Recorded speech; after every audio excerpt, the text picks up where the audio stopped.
CDC last week did a caution on indoor dining. In New York City, you put the CDC caution on indoor dining together with the rate of transmission and the density and the crowding, that is a bad situation. The hospitalizations have continued to increase in New York City. We said that we would watch it. If the hospital rate didn't stabilize, we would close indoor dining. It has not. We're going to close indoor dining in New York City on Monday. Outdoor dining and takeout continues. Outside of New York City and in the orange zones, we're going to watch the indoor dining data. The numbers are down in the chart, but we're going to watch over this weekend, and we'll make any adjustments next week if the data suggests. Federal government must provide relief to these bars and restaurants in this next package.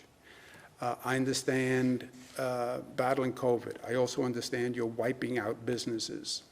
We'll do what we can in New York. We're going to extend the commercial eviction moratorium.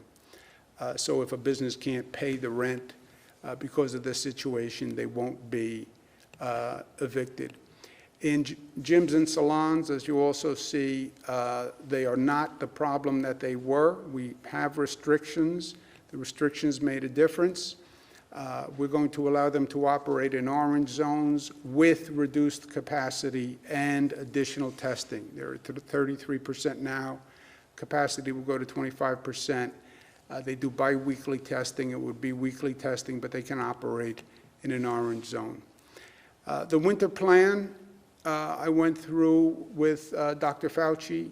I did it publicly at a briefing. He was very kind to give me a lot of time to talk it through privately. And we're planning basically December, January.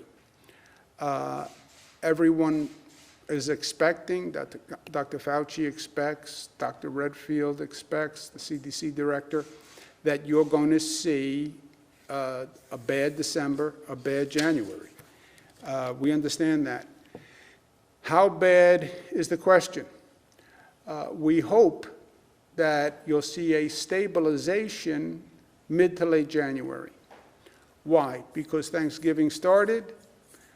We may be seeing the tail end of the Thanksgiving surge, if you will, but we're about to walk into the Hanukkah surge and the Christmas surge and the Christmas week surge and the Kwanzaa surge and New Year's Eve and New Year's Day.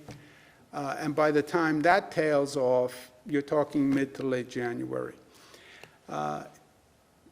When does it end? It ends when the vaccine hits a critical mass. That could be June, it could be September. But between today and June, that is a long 6 months. And we can't get complacent, well, the vaccine is here, everything is fine. That's not the reality. We've only been at this for 9, 10 months. We have another 6 months to go. If the facts change, we will adjust to the facts. We're going to look at the data over this weekend for determinations of zones. We'll look at it for indoor dining. We'll look at it for all those categories that we were seeing on the chart. Facts change, opinions change. Facts change, we adjust to the facts, and we'll continue to do that. What's the optimal goal? To remain one of the lowest spreads in the nation. The tide is coming up. The boats are going to go up. You're not going to stop the tide. But you can do as much as you can. And this state has one of the lowest infection rates in the United States of America. Our highest infection rate in the state is lower than 40 states. Our highest infection rate is lower than 40 states.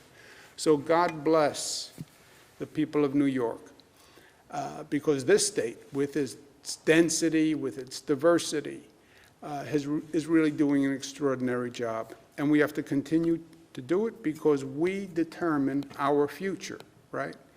We determine the curve. Last point is the vaccine. That is the weapon that ends the war. We're going to need a public education campaign to battle skepticism. We have to hit 75 to 85% of the population for the vaccine to be effective. We have 50% of the population saying they won't take the vaccine. That's a problem. We have to outreach to the black, brown, poor communities. That's basic social justice. That has been overlooked. I'll speak to that in a moment. And we have to have the most aggressive distribution administration program, and we're starting that right now. Good news is the 170,000 doses from Pfizer that we announced should be here imminently, Sunday or Monday.